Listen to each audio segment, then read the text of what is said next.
안녕하세요, 논팽입니다. 코로나19로 인해 많은 분들이 어려운 시간을 보내고 있습니다. 그러나 회사의 경영상 어려움 때문에 직원들에게 부당한 임금 삭감을 강요하는 회사도 있다는 이야기를 종종 듣게 됩니다. 그래서 이번 영상에서는 회사의 부당한 임금 삭감에 대응하기 위해서는 어떻게 해야 하는지를 알려드리도록 하겠습니다. 그럼 이번 영상 시작합니다.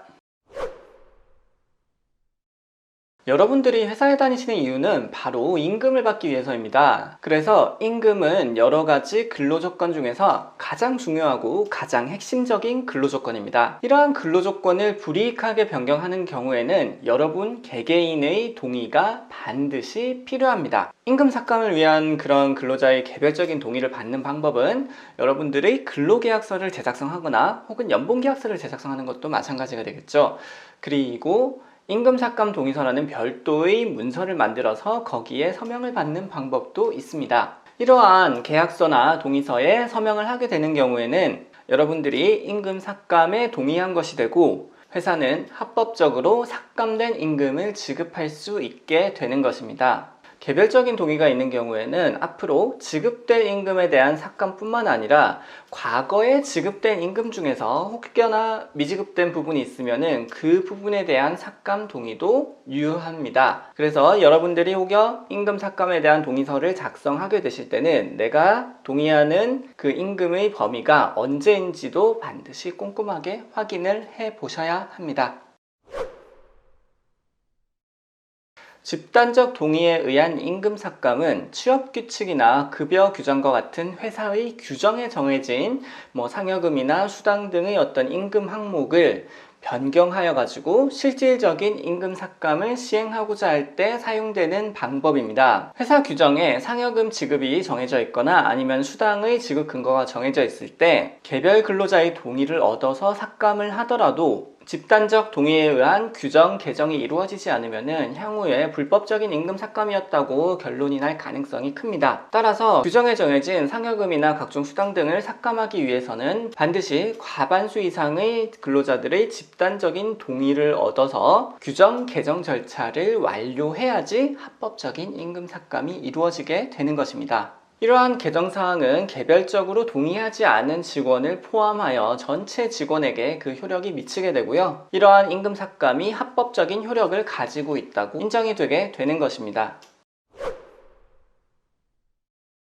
노동조합의 대표자는 소속된 조합원을 대표하여 회사와 단체 교섭을 하고 단체 협약을 체결할 권한을 가지고 있습니다. 이러한 단체 협약은 근로조건을 유리하게 변경하는 것뿐만 아니고 근로조건을 불리하게 변경하는 것 또한 유효하다고 인정을 받고 있습니다. 따라서 노동조합의 대표자가 회사와 교섭을 통해서 기존의 임금을 삭감하는 내용의 단체 협약 혹은 특별 협약서를 체결하게 되더라도 그 효력은 인정이 되기 때문에 합법적인 임금 삭감이 이루어지게 되는 것입니다. 노동조합에 대한 동의는 그 조합에 가입된 조합원에 대해서만 그 효력이 인정되는 것이 사실입니다만은 만약에 그 노동조합이 사업장의 과반수 이상이 가입되어 있는 과반수 노조인 경우에는 조합원뿐만 아니라 조합에 가입하지 않은 타 노조의 직원 혹은 노조에 가입하지 않은 직원에게까지 그 효력이 미치는 일반적 구속력이라는 것이 적용을 받습니다. 그래서 과반수 노조의 동의가 있다라고 하면은 그 임금 삭감의 효력이 조합원뿐만 아니고 회사 전체의 직원에게 미치게 되는 것이죠. 또한 과반수 노조는 아니더라도 복수 노조가 있는 사업장에서 교섭대표 노조가 이러한 임금 삭감에 대한 단체 협약을 체결하게 될 경우에는 그 효력이 교섭에 참여한 다른 노조의 조합원들에게도 미치게 되고요. 그러한 교섭에 참여한 노동조합의 조합원 수가 전체 직원의 과반수를 넘어서는 경우에는 마찬가지로 일반적 구속력 때문에 전체 직원에게 임금 삭감의 효력이 미치게 되는 것이죠. 제가 앞서 말씀드린 세 가지의 이런 임금 삭감 방법은 법에서 그러한 유효성을 인정하는 몇 가지 되지 않은 방법입니다. 그래서 앞서 말씀드린 이러한 방법 외의 다른 방법으로 임금 삭감이 이루어졌다라고 하면은 그 방법은 불법적이거나 부당한 방법에 의한 것일 가능성이 굉장히 크고요. 특히나 회사의 어떤 일방적인 통보에 의해서 임금 삭감이 이루어진다라고 하는 경우에는 거의 100% 불법적이고 부당한 방법이라고 보시면 될 것 같습니다. 그런데 안타깝게도 회사의 일방적인 통보에 의한 임금 삭감이 이루어지더라도 여러분들이 그에 대해서 대응할 방법이 마땅치 않은 것이 사실입니다. 회사에서 급여를 줄여서 준다고 해서 그 나머지 돈을 여러분이 회사한테서 뺏어올 수도 없는 게 현실이기 때문이죠. 그래서 이러한 일방적인 임금 삭감에 대해서는 고용노동부에 대한 임금체불 진정이나 법원의 소송을 통해 가지고 사후적으로 구제하는 방법이 유일한 방법이라고 말씀드려야 될 것 같습니다. 그래서 이러한 부당한 임금 삭감이 발생한 경우에는 이로 인해 피해를 입은 직원들을 모아가지고 집단적으로 고용노동부에 신고를 하거나 아니면은 법원에 소송을 제기하셔야 합니다.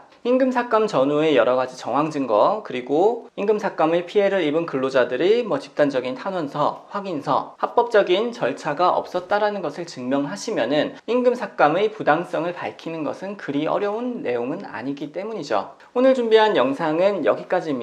임금 삭감에 대응할 어떤 뾰족한 방법이 있을 줄 알았는데 사후적인 방법밖에 말씀드리지 못해가지고 여러분들이 조금 실망시켰을지도 모르겠습니다. 오늘 영상이나 그런 부당한 임금 삭감과 관련해 가지고 궁금하신 점 혹은 상담이 필요하신 점 있으면은 댓글이나 논팽이 컨시어지 통해 가지고 저에게 상담을 해주시면은 제가 답변을 드리도록 하겠고요. 오늘 영상 도움이 되셨다면은 구독과 좋아요도 마찬가지로 부탁드리겠습니다.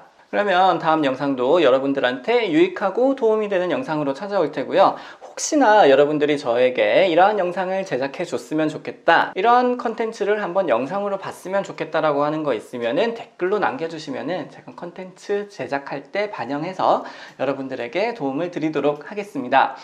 오늘도 시청해 주셔서 감사합니다. 논팽이였습니다.